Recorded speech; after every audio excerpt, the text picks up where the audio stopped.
Karstina Allegra. Christina Aguilera. Karstina Aguilera. I was close. I was close, Jack. I went to my mom. I was like, how do you think I spelled Christina Aguilera? And she goes, wrong. Oh, dude. Speaking of Christina Aguilera, there's some news actually about Britney Spears and Christina Aguilera. Britney Spears essentially just getting mad at Christina Aguilera over not saying anything about the conservatorship, essentially, right? Yeah. It looks like she was asked at the Latin Grammys recently on the red carpet about it, and her publicist came in and said, no, we're not doing this right now. And Christina Aguilera was like, sorry, I can't answer that for you, and then walked away. But I'm happy for her. So I guess that made Britney Spears upset. So much so that she made a post. I can't remember if it was on the Instagrams or if it was on the Facebooks, but okay. So it was an Instagram story. Yeah. And love and adore everyone who supported me, but refusing to speak when you know the truth is equivalent to a lie. Exclamation mark 4 times. 13 years being in a corrupt, abusive system. Yet why is this such a hard topic for people to talk about? 3 question marks. I'm the one who went through it all. 4 exclamation points. I mean, I agree. All the supporters who spoke up and supported me, thank you. Yes, I do matter. And I think Christina Aguilera did actually come out during the trial of Jamie Spears, I believe it was. That's her dad's name. That's her dad, yeah. Yeah. I believe Christina Aguilera came out and said, like, this shit is fucked. Like, you can't, this can't keep going. Yeah. Like, Jamie Spears is abusing his power and whatnot. Yeah. Essentially, I read a Today article, and here's kind of how everything went. Britney Spears made that post. Christina made a post in response.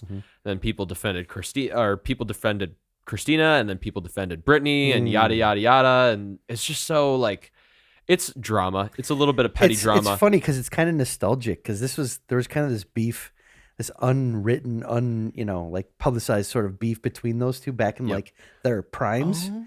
Like when they both like just hit the scene and like everyone's like a Britney person or Christina person, and then just kind of feuding. And Eminem had his way with both of them in some lyrics that were really great, but profane. I don't know. It's weird because this is really non-news to me. This is like non-news. It's kind of ridiculous news, I should say. That I do agree with you to some extent. I think the emotional like piece is there for Britney Spears. Right. Britney Spears has dealt with this for so many years, so she's just offloading 13 years of crap from her. And that's I totally get that vibe from that thing I just read. Post, like it's like she's just kind of super sensitive, and finally like she's been thinking about this. It's been stewing. Absolutely. So the reason I say it's sort of non-news is because it's like it's kind of sad when that is what's in like the headlines is like oh yeah, this petty beef between them that they could totally handle off camera, off Instagram. Yeah, but it kind of comes like but that doesn't sell stuff. That doesn't get people to click. That's not clicks. Right. It does not. There's no clicks in that. So it's a public affair, honestly. And then the people arguing about it and defending Christina and whoever else. Yeah, it's just that's where it gets lost in the weeds. And yeah. So whether this is news or not, we should actually talk about some real news. Okay, sounds good.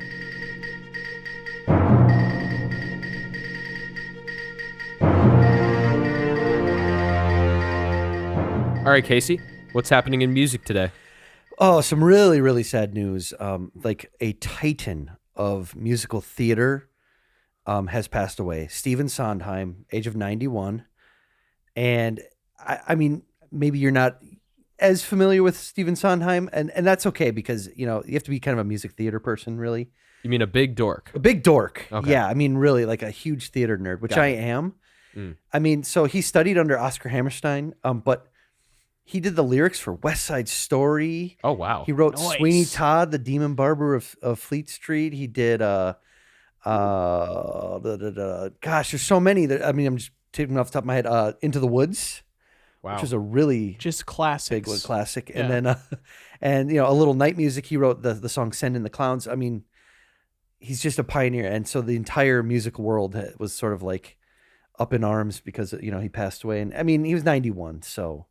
I mean, it's expected, but it's always sad. Yes. Like the day that Stevie Wonder will pass, because it'll happen at some point, I'm going to cry probably. I'm not going to lie to you. Yeah. And I'm imagining there's a lot of people who will cry and be upset because of this. Yep. So I just thought I'd mention that.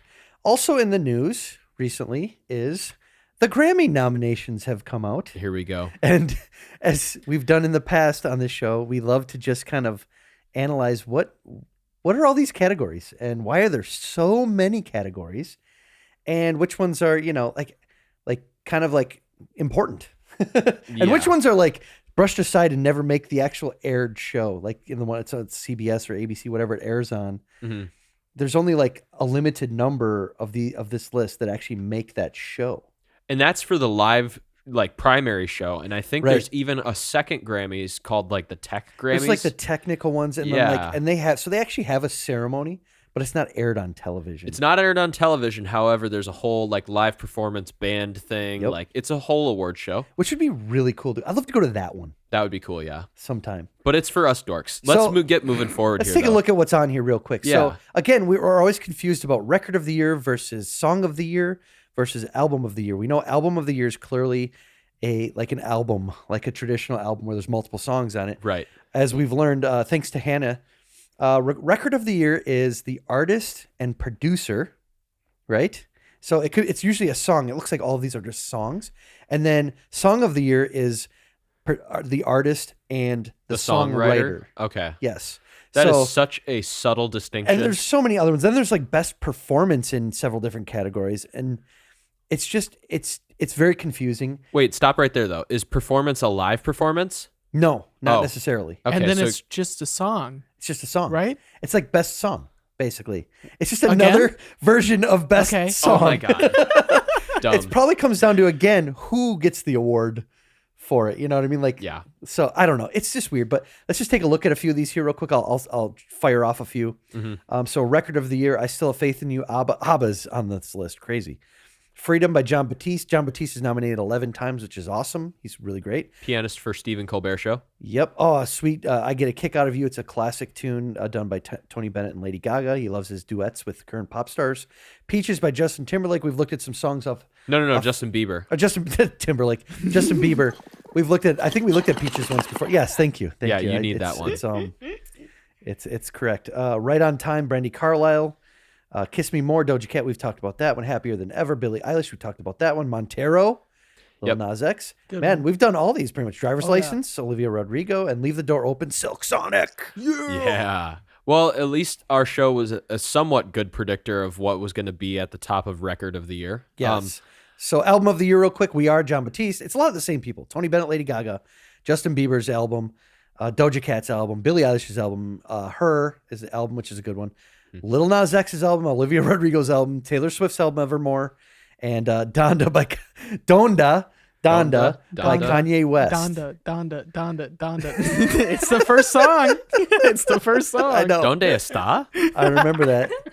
And then like best song of the year is kind of like the same list. So of record of the year, it's just it's all the same people. Yeah, it's the same, the usual suspects, if you will. It just allows them to choose different songs for their number one spot. Yeah, and then there's like best new artist 100%. Always. There's best pop solo, best pop duo. Okay, I do have a problem with best new artist. Let us know. Glass Animals. They've been around for 10 years. Dude, and that's what I was saying. What? That's what I was saying about these dumb ass lists. It's like they'll pull a song from 1970. I'm exaggerating, but like they'll pull a song from 1978 and then give it an award in 2021, and I'm just like, what the fuck is that? I don't know, man. They do some weird stuff like that, like posthumous awards and like non-posthumous but kind of awards, and like I don't know, like what's this category? Best traditional pop vocal album versus best pop solo album, and it's a lot of the same people. I don't get these categories sometimes. But it's traditional, and it's define traditional. You get into the weeds of this list. And you get to the bottom of the list, it's like you get classical albums. They start, they put them at the bottom because humor me. I want to see what like the best at the bottom of this list is. What is like the category? The very last category on this enormous list is best music film, not film music, music film. So that means it's like a film about music, I believe. Fantasia kind of thing. What? Is it like Fantasia? Is that is that what that means? No, well maybe, but it's like where it could be like a movie that's about music. Like so, You know, like Whiplash could probably be in there, right? Okay. Because it's about music, something like that. Yep. Possibly the movie Shine.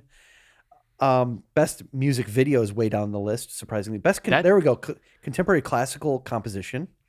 But you'll notice like there's a lot of performances in classical of like Bach and Beethoven. So that like it's really old music that people are performing right now that is being awarded Grammys. That's fine if you put that at the bottom, but why best music video at the very bottom? Like a music video is way more important than that. Because the Grammys aren't about videos, you know, but they snuck it in there. They want to, you know, I don't know, like just off camera, just snuck it in. Grammys are about just recording. This is like not video. This is like the participation trophy phenomenon. Like you don't need all these damn categories. We all get it. There is a best song of the year that we at least vote for. But the problem is it's not participation because it's the same like 6 people that are getting awarded in like every category. So it's like they're not spreading the love. They're just giving the love to 6 people. And they're patting themselves on the back for it. Right. Like, yeah. Yeah, exactly. God. Best historical album's an interesting one. Like, can we just leave this be? Okay, Like, this is so dumb. I actually got a question. Yeah. Oh, yeah. So Adele's album was released this year. Yeah, recently. Correct? Yes. So is Adele's album going to be on the 2023 Grammys? Because it's 2022 Grammys this time. Yeah. Because it airs in 2022. So it's going to be a year and a half old almost. Yes. Like, yes. Well, and you know, some of these are pushing a year old. Yeah. Which is fine. Like, if you have it within the year, like, there's no point in doing an annual awards show if you're not going to award something based on the year that it came out. That doesn't make sense. And they're not. Can I just say one of the weirdest things? Album of the year. So the album Love for Sale by Tony Bennett and Lady Gaga, which is all like jazz standards. Mm-hmm. What is it? It's only there because Lady Gaga's name is on it. Well, she does a great job on it, and so does Tony Bennett. These are great albums. Great performers. Great songs that they choose, great bands, tons of talent. But like that is very atypical of this particular category. I would totally agree with you, yeah. So anyways, we need to move on to something else. How about down the road here though? We do a prediction segment, and let's predict our best our Grammy nominees, and we'll see who wins. Which King's Disease 2 wins album of the year. What? It's not even nominated, but it's gonna win somehow. We hope. Anyways, moving forward, what do we got next? So finally, as you mentioned, Adele's new album, and so I thought it'd be kind of fun to bring our producer Hannah in to talk about Adele's new album because it is so fantastic. Hannah, introduce yourself first. Let's get to know you. Hi, guys. I'm Hannah. I'm the producer and the Adele expert of the Cheapshot She's also podcast. a badass guitarist. Yeah. That's true.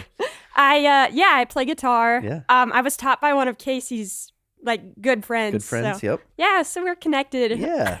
She's really great. And so Hannah, you listened to Adele's album, and then I listened to it actually just recently, and we both kind of fell in love with it. It's kind of perfect. It's beyond what I expected from Adele. So what are some of your thoughts on it? Just your general thoughts. The first thing that I noticed was the instrumentation of it. Yeah. The acoustic guitar. Yep. Piano.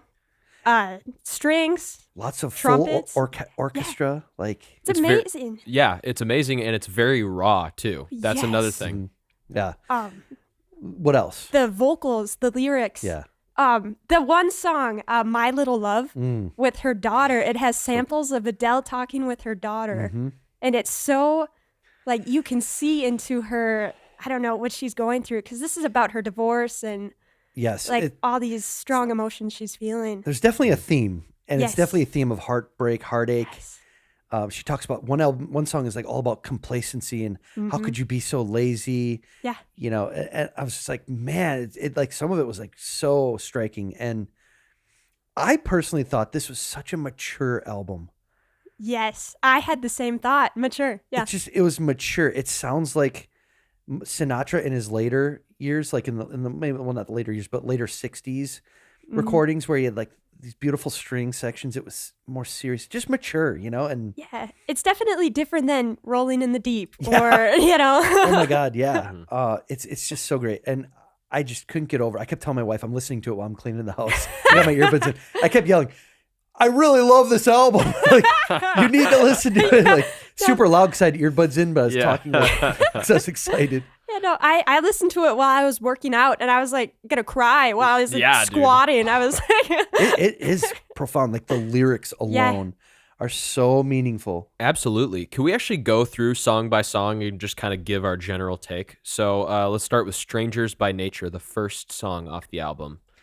Is this the one? I think this is the one that actually has like kind of the dance beat going on. There's one that's got a little more upbeat. I just listened to it, so it's still fresh in my head. Yep. But there's one song that's actually kind of got like an upbeat groove that I thought was interesting. But the rest of it is very sort of slow. It's slow and serious album. For example, Easy on Me is more of a slow song. It's just her and the piano, but I don't recall hearing anything but her and the piano in that song, right? Right. oh, for Easy on Me, yeah. Moving forward, My Little Love, we just talked about that. Great song. Cry Your Heart Out. Now, that song was the one song on the album that was like, I listened to Anthony Fantano talk about it, and he said that was his least favorite song. And I remember it was like, oh yeah, this was the one with the terrible like transition or the weird thing that happened. What? Yeah, it was just I not didn't really notice. No, Didn't I notice. love that song. Yeah. It's Really? one of my favorite okay. ones. of Well, it. that was just his opinion. You know? You're wrong. Yeah. Oh, that's another one though. And the ones you've already mentioned, I will say though, like the harmony on these is incredible. Like there's some really great jazz harmony. There's a lot of the motion of the 5 chord to the 4 chord to the minor 4 chord to the 1. Yep. Which is a very serious chord progression. It's very like, I don't know, kind of dramatic to me. It's the most emotional chord. I call it a cadence. To me, it's a cadence. Because you take the 4 chord, then you have a borrowed minor 4, and then you go to 1. It's beautiful. And it. Oh, sorry. Adele's kind of like a staple of that. Like she's used that in other albums, definitely. Yeah. It was present on the song "Hold On" as well as "To Be Loved," which were some of the most emotional songs on the album. The last few songs. Oh, yeah, they were powerful. Kind of what I noticed was that 4 minor cadence was nice. It was a very emotional, raw track, interesting rhythm for Hold On, because it was very sparse at first, but then I remember like halfway or 75% of the way through the song, you get the drums come in. And I was trying to pick up on what that rhythm was, but it was very like syncopated, I guess was the word I want to say. Anyways, moving forward. Then To Be Loved also had that 4 minor cadence. This is where she gets like really real. And one of the lyrics read, "Let it be known that I tried," and referring to her divorce. It's just like, oh, that hits a little bit home, you know? Yeah. It's a very personal album. It's a very mature album overall. I mean, we were talking about Silk Sonic. I may have to amend my thinking Silk Sonic's the best album of the year. This is like kind of creeping up there. This might be my favorite album of the year. Wow, I didn't expect that from you, Casey. I know. It's Yeah. it hit me, man. It's crazy. So Well, could we say that it's a hit? it's There's the rap again. But do you think we could call Adele's album a hit? absolutely. Well, maybe let's talk today's top hits.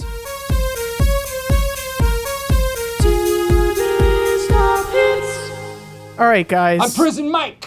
I'm taking over. Y'all did not speak about I Drink Wine on Adele's album. That's right. Yeah. Oh. But anyways, because she's talking about purpose and That's album, right. Yeah. Oh. but being happy. So for today's top hits, we got "Oh My God" by Adele. Let's check it out. I know that it's wrong, but I want to have fun. Yeah. Oh my God, I can't believe it. Out of all the people in the world, what is the likelihood of jumping out of my life and into your arms? Maybe, baby, I'm just losing my mind. 'Cause this is trouble, but it feels right. So all right, guys, what do you think about this? You know what I think about it. I mean, yeah, I listened in and heard what you guys said, obviously, about Adele's album, and this kind of just stacks up along with all the rest of them. It does. I mean, it's I mean, great. her signature like soulful R&B sound. I think this album and this song, she's sounding more like Amy Winehouse. And she actually said about how she was heavily influenced by Amy Winehouse on this album. And there's a lot of like direct Amy Winehouse like lines kind of almost that I noticed when I was listening to it. And I hear a little bit on this too, but that beautiful soulful inflection she's always using is just so great. And this beat's kind of fun too. It's her pop hit off this album. Yeah. You know, you have Oh, yeah. Rolling in the Deep 100%. from, what was it, 21? Was it 21? Yeah. Yeah. You have that song. That was the pop hit off the album. This is the pop hit of the album. And I mean, it conforms to today's pop standards, you know? Yeah. That's the one thing I felt like with this album, you know, there was some things that were like more traditionally Adele, piano, kind of jazzy stuff with her, just raw vocals. But this is definitely more of like a processed pop take. How can I get people dancing? Yeah. And part of me wonders if this is the song with a bunch of writers on it, because maybe Adele didn't want this song, you know? Yeah. Either way, I think for a pop hit, it's great. Yeah. And it's meaningful, and it's got a cool groove, and it's got a cool build up. I like it.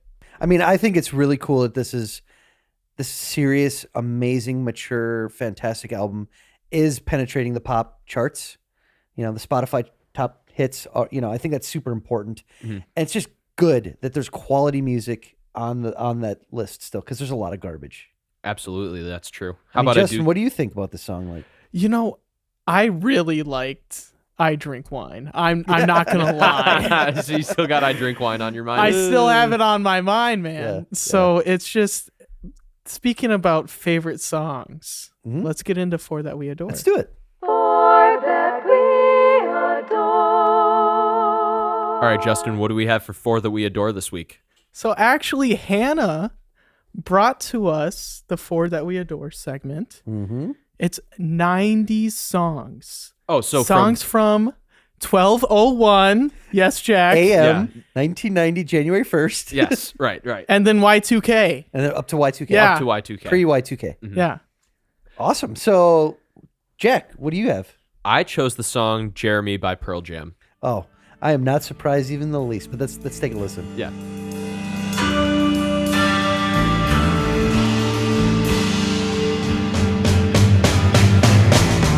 At home, drawing pictures of mountain tops with him on top.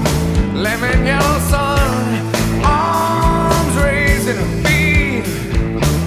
The dead lay in pools of maroon below.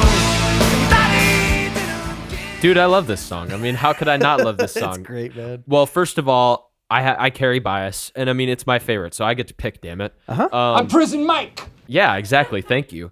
My mom is super into Pearl Jam, and like, of course, through process of osmosis, she gave me the love of Pearl Jam. I mean, it's essentially classic rock in the 90s, but with like some 90s grunge. That's essentially Pearl Jam. But I mean, you can't also minimize them to that degree. The kind of expression and the things that they were writing about is the reason why I love Pearl Jam so much. Like, Jeremy speaks to this bullying culture that happens in school, and it was especially prevalent in the 90s, and this came around the time that Columbine happened. Actually, this was way before Columbine. What? Oh, okay. 'Cause I'm wrong. This came out in like what, 92. Columbine was 99. Oh. But like, isn't it crazy how like the subject material they're talking about in this song is so like resembles that? Like it's crazy. So Absolutely. I mean, I mean, this song was profound. I remember this being a controversial song in video when it first came out too. I'm not surprised your parents love it. They're about the right age to really love this. And I love controversial things too, so that's what makes it interesting to me. It's great song, great album. This is actually one of your perfect albums, the 10 album. Well, I mean, if you analyze it, it definitely is. But let's not waste any more time. Sure. Let's not inflate my ego anymore. Casey, how about you?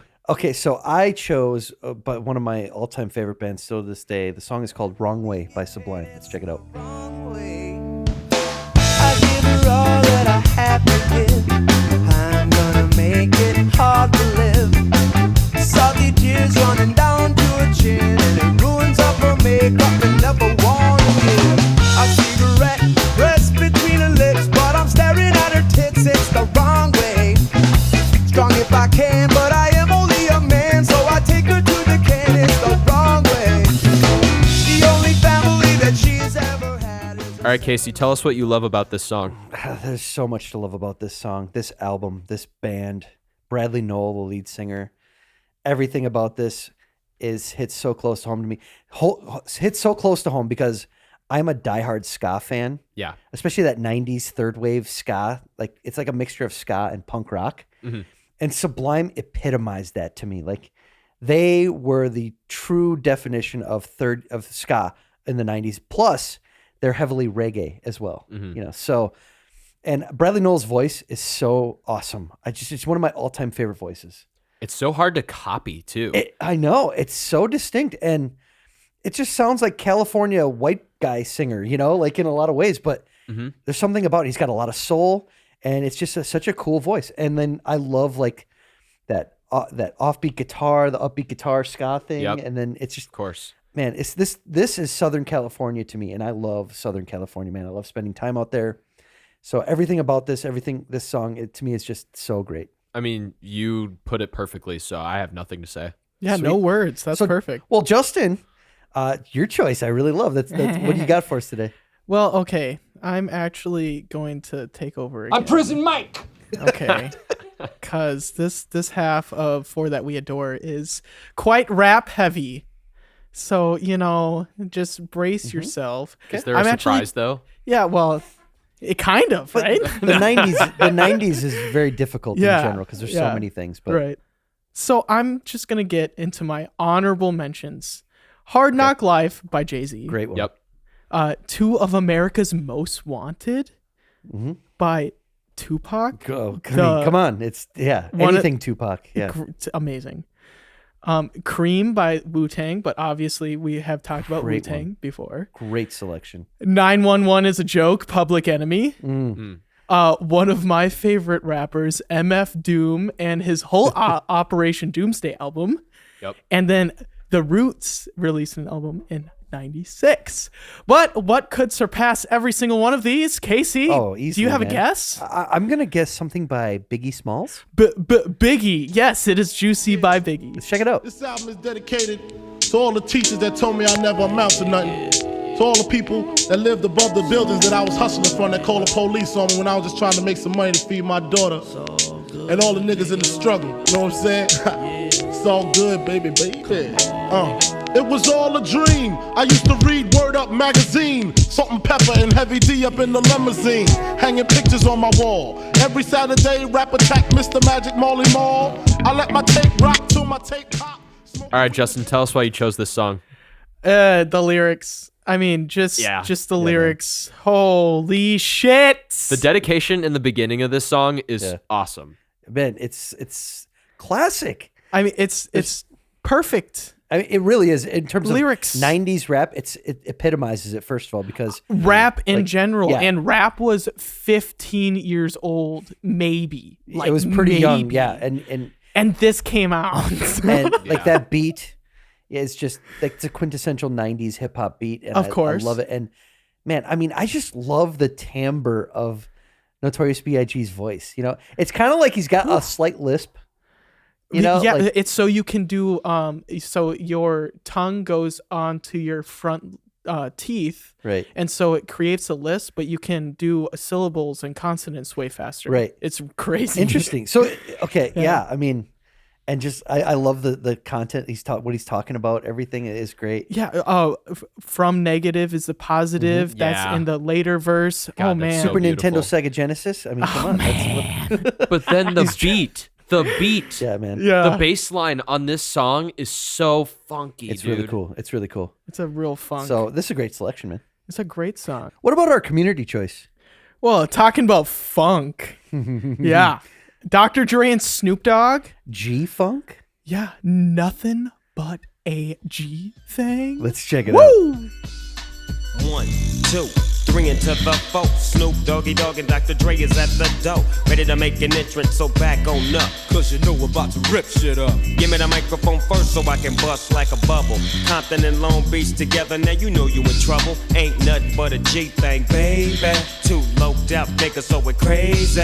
Death Row is the label that pays me.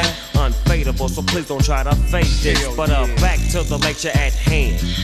Perfection is perfected, so from a Young G's perspective. God, I love this song, man. So much. It is the ultimate 90s G-Funk. It is. Just, what is the first, like, actual banger? Oh, man. It was because, okay, this, like I said, I've said this many times. This album, this song particularly, changed rap forever. Forever. It totally changed, like, the content, the way the music was made, like the style of rapping, everything changed. And this song. So when I first heard this, it completely turned my head. Like completely, like I have to know everything about this. I need this album. I mean, it just everything. It was so new and fresh. At the time. Nothing does that nowadays. Yeah. Just nothing. No. So the other one we had considered was Gin and Juice. By Snoop, yeah. Yeah, I mean, another great one by... But it's mainly the chorus on that that's really just... That's why you want it as your pick. Yeah. But with this song, it's the lyricism and just the expression. Yeah, and really telling the story of how rap is changing. So the impact... In general, the impact that this album, this song particularly had on rap is the reason we chose it. Because there's a lot of other songs we could have chosen for 90s, for That We Adore community. Totally. Right. It had a genuine impact, some might say. And how about we talk about generic or genuine now? Let's do it. Generic or genuine? All right. So, as we did last week, we will continue with this week, looking at the Rolling Stone list, and we're going to look at the top 100 songs off Rolling Stone and decide whether they're generic or genuine. This week, we'll be doing numbers 89 through 80, and let's just roll right into it. So what's the first song, Casey? Okay, so the first song we have is the Beatles, Hey Jude. Genuine. I mean... 100% genuine. I mean, it could even be higher on this list. Absolutely genuine, in my opinion. So that's just... Easy. We can roll past that one. It's a classic. Okay. Guns N' Roses, number 88. Guns N' Roses, Sweet Child of Mine. I love this song. I think it changed the landscape of rock in the 80s from that glam rock kind of shifted to a little bit more hard rock and just a different sort of attitude. I think it's absolutely genuine. But it's generic. Okay. Because, the guitar, it's great, right? But it is so overplayed that it is generic. So here's the thing, though. Slash created this sound. Exactly. But people came after this, is what I'm saying. But let me ask you this. When this came out, on the day it came out in 87, if you heard it, would you call it generic then? No. Yeah. So is it Guns N' Roses' fault that it's become generic? Not at all. Okay. It's everyone's fault at sporting events. It's every dad radio station out there. Every classic rock station that's playing this, like 80s, like they're just, my God, yeah, they're that's true. So there's a lot of songs that have been ruined for me because of that same reason. Of course. But I still think this is a genuine song. So what do you say, Jack? I kind of go either way. I mean, I've heard some people say that the lyrics to this song were like written as a joke. I feel like I heard that somewhere. Someone will have to verify for me, but that's what I've heard about this song. The lyrics, upon reading them, they're okay. But like you said, Casey, Guns N' Roses was groundbreaking for their time. So I guess I lean more genuine. Okay. All right. So consensus, genuine. It's like 1.5 or 75% genuine. Slight lean. Yeah. Let's say 66%. we are Two-thirds. leaning genuine. Okay, moving on. Number 87. My favorite song of this, right? Oh, yeah, dude. So this song is called All My Friends by LCD Sound System from 2007. Yeah, so we had to look this up and did. listen to it, and it's Weird. It's generic. It's far. generic, yeah. It sounds like like they want to be the Strokes, but they're not That's as true. good. It's boring. It's like this weird opening intro that's like forever, this repetitive, like a little kid, like my daughter playing the piano, like 3-year-old daughter, like just oh yeah, slamming away on the piano. yeah, like, just slamming on the piano right. over It's and kind of over weird. again. All right, so consensus, generic. Absolutely. What's 86? Yeah, it's generic. Number 86 is the Rolling Stones' Tumble Dice. Yeah, I mean, this Great. one is genuine to Yeah. me. Can I just say, let me go back one second here. The LCD sound system, anything that's in front of Hey Jude, if I don't know it, I'm going to be skeptical. Yeah. Luckily, I know this one. This one is fine being ahead of Hey Jude, but I would still, I'm just That's saying, the like, mark, right? It's these- in front of this- Hey Jude right this now. damn list, man. I'm just telling you. So terrible list. It's unbelievable. Okay. So that's genuine. yeah, genuine. Yeah, I think that's Rolling easy. Stones, great. One of my personal favorites, number 85, Kiss by Prince. I absolutely think this is genuine. Anything Prince ever did was genuine to me. Yeah, anything if he sat on a toilet, that's a genuine It is. toilet. The sounds that were created, if they recorded that, Yeah, boom, yeah. Yeah. genuine. $20 million toilet. Totally. Okay, number 84, another one of my favorites. Let's Stay Together by Al Green. I mean, Genuine. What a beautiful, beautiful song. Genuine. So, absolutely. Moving on. Number No doubt. 83, Bob Dylan, Desolation Row.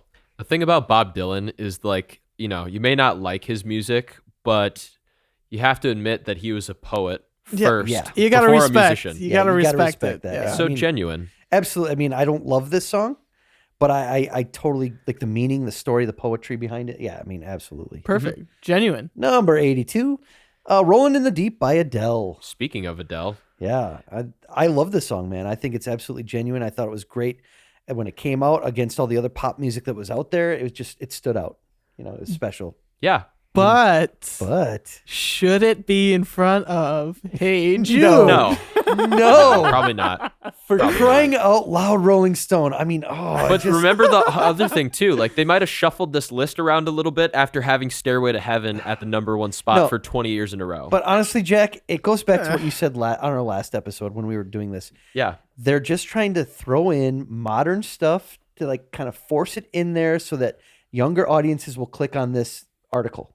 yeah. I mean, Rolling Stone does have to sell or get clicks They do, in order because to stay a business. You said, Stairway to Heaven, number 1 for the 20th year in a row is not going to work for attracting younger audiences to a list like this. And that was the whole take behind this list is So- like, we're going to be contemporary. But in the process, they have desecrated a lot of like territory in music. So Absolutely. they I'm have. sorry. Okay, moving on. Number 81, the Velvet Underground classic group with I'm Waiting for the Man. I could go genuine on this. Yeah, so this is another example, just like Rolling in the Deep by Adele, where it's a genuine song. Yeah. Like, it's definitely a genuine song, but the list almost makes it generic because you're like, how is the song better? Yeah. Yeah. Yeah, absolutely. Yeah.